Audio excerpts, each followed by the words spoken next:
Hello and welcome. So, this is the fifth part of the chapter Democratic Resurgence.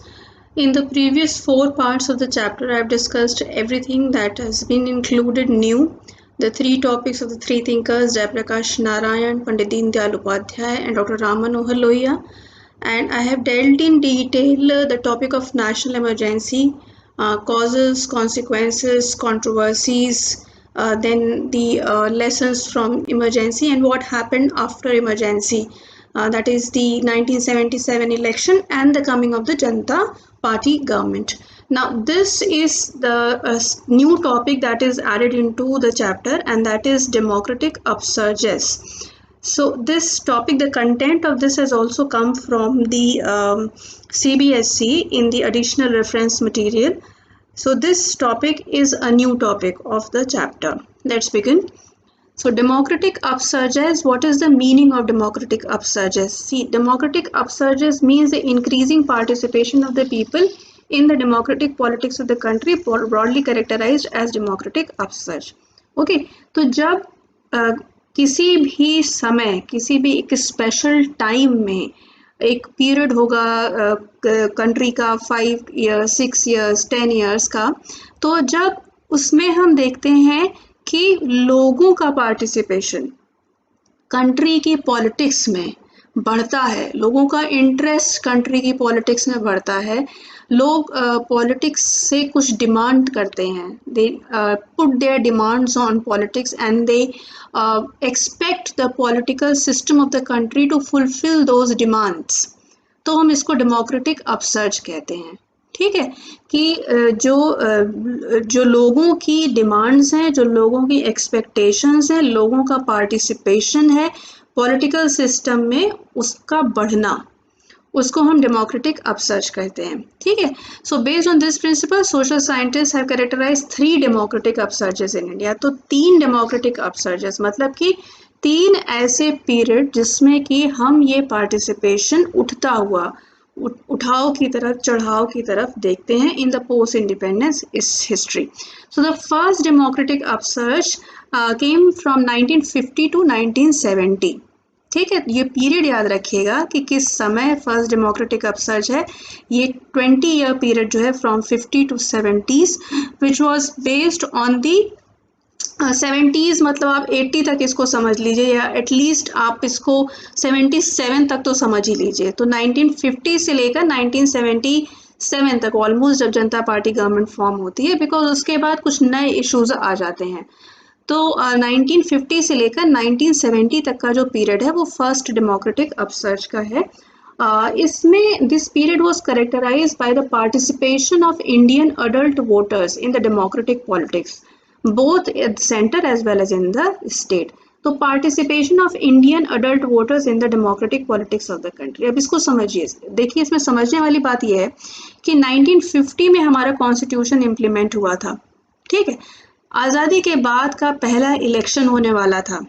Okay, जो कि आपका 51-52 में होता है। 51 का अक्टूबर से शुरू होता है और 52 की फरवरी तक होता है first election of the country. So there was a different kind of energy, a different kind of zeal amongst the people towards this election, towards this democratic process. 200 साल की जो हमने गुलामी की थी अंग्रेज़ों की, उसमें हम इन्हीं राइट्स के लिए लड़ रहे थे कि हमें अपनी गवर्नमेंट को चुनने का अधिकार खुद मिले, हम जिन लोगों को चुने, जिन लोगों को लीडर्स चुने, वो कंट्री पे राज करें। तो जब हमें आज़ादी मिल गई तो लोगों के अंदर ये बहुत उत्साह था कि हम अपनी सरकार को खुद चुने। And despite the fact that a lot of international observers here I mean international media, तो जो इंटरनेशनल मीडिया थी उसने इस चीज़ को बहुत ही पॉजिटिव वे में नहीं लिया था। उसने जो हमारा इंडिया का जो फर्स्ट इलेक्शन था उस पर बहुत पॉजिटिवली कमेंट नहीं किया था। उनका ये कहना था कि Jawaharlal Nehru will live to see the farcity of this experiment.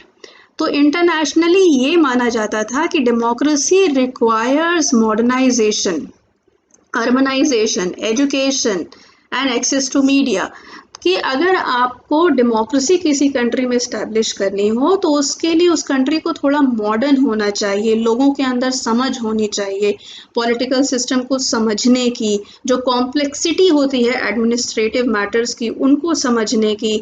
जो लोग हैं the people should be educated, there should be enough urbanisation, media should be very advance, media should have full access. तो इस तरह की बातें उन्होंने की और कहा कि to conduct election in a country like India where more than 50% of the population was living below poverty line and where the level of education was very low, many people were illiterate, they couldn't even write their names.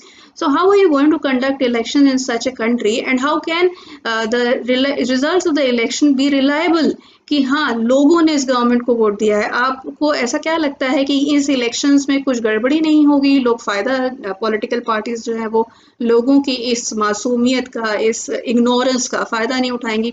इस तरह की बातें कही गई international media में and everybody there was a wide spread belief that elections and democracy in India is going to be a failure.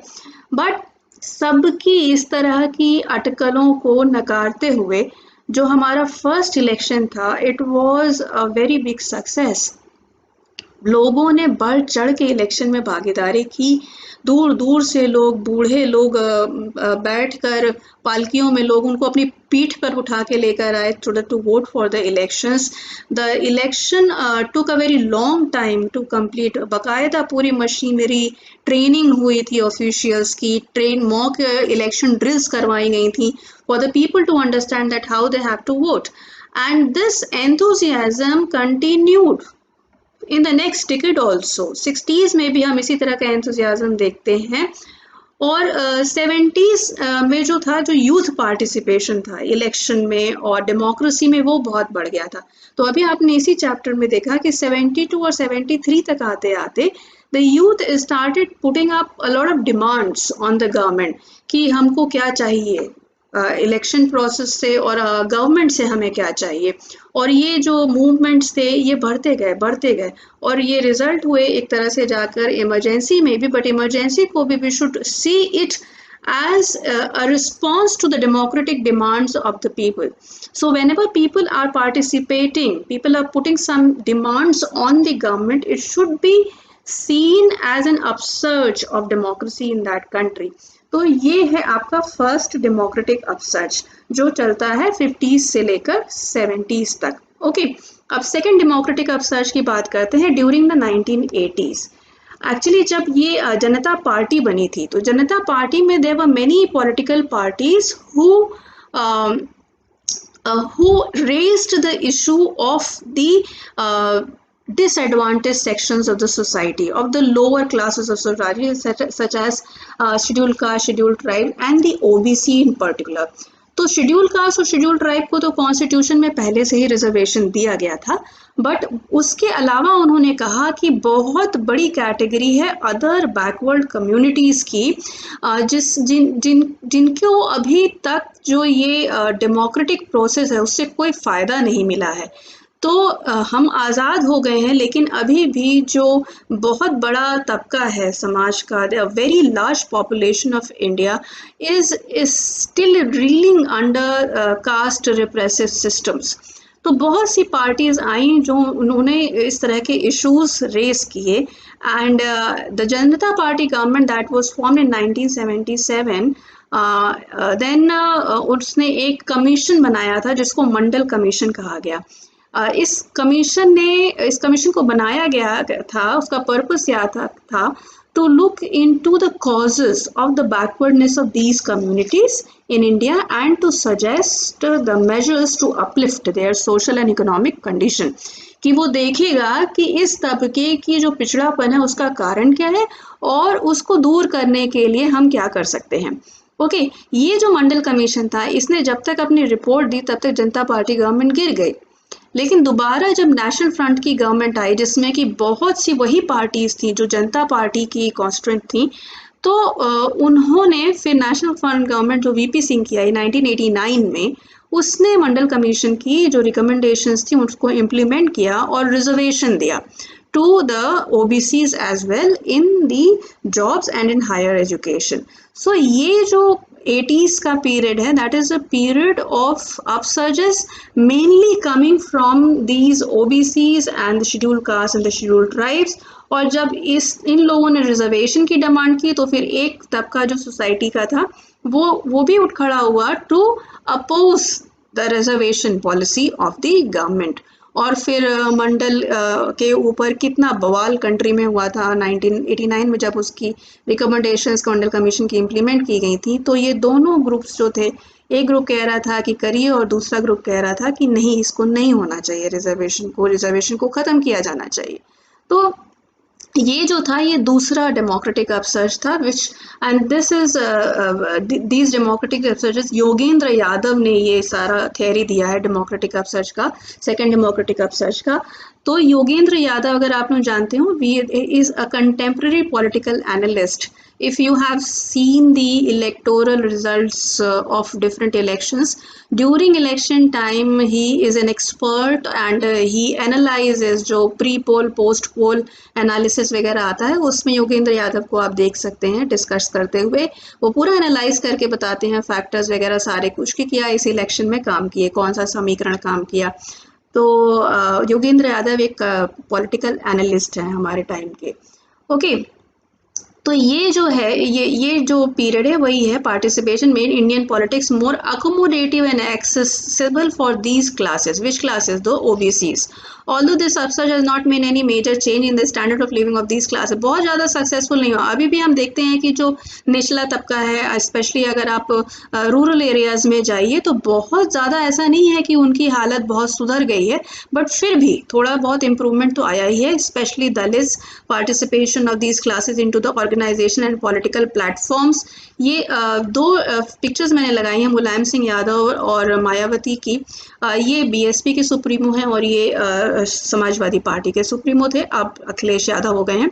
तो ये जो दो पार्टीज यूपी में, स्पेशली उत्तर प्रदेश में, नॉर्दर्न इंडिया में हम इसका राइज देखते हैं, and both of them came on the agenda of these backward communities only, and they formed governments in UP. तो हम नॉर्थ इंडिया के जो डिफरेंट स्टेट्स में उनकी पॉलिटिक्स में 1980s ऑनवर्ड्स देखते हैं, ओबीसी पॉलिटिक्स और शेड्यूल कास्ट, शेड्यूल ट्राइब और इस ग्रुप का जो डिमांड था उसका पॉलिटिक्स में पार्टिसिपेशन। ठीक है, अब थर्ड डेमोक्रेटिक अपसर्ज की बात करते हैं। 1990s में एक मेजर चीज हुई 1991 में, and that was liberalisation, privatisation and globalisation, and this has completely changed the algorithm of elections in India और dynamics of social politics in India। अब ये कैसे चेंज हुआ? देखिए, लिबरलाइजेशन, प्राइवेटाइजेशन और ग्लोबलाइजेशन के एरा में जो सबसे इम्पॉर्टेंट चीज़ है वो कंपटीशन। तो कंपटीशन अब देश के अंदर भी है और हमारा इंटरनेशनल कंपटीशन भी हो गया है। तो अगर आपको अब अपनी जॉब में सरवाइव करना है या पॉलिटिक्स में सरवाइव करना है या कहीं भी सरवाइव करना है, तो you have to be competitive. आपकी क्वालिटी इतनी अच्छी होनी चाहिए, काम की क्वालिटी हो, चाहे फिर किसी भी तरह का, जो भी जिस तरह से भी you are earning your income, your quality should be best, otherwise you will not survive in the market. So it is a shift from survival of the best to the survival of the ablest। अब ये देखा जाता है कि सबसे able कौन है। ठीक है, अब अगर आपको अपनी क्वालिटी इंप्रूव करनी है, then you need a lot of facilities from the government। Okay, suppose for example, if the business has to improve, then what is required?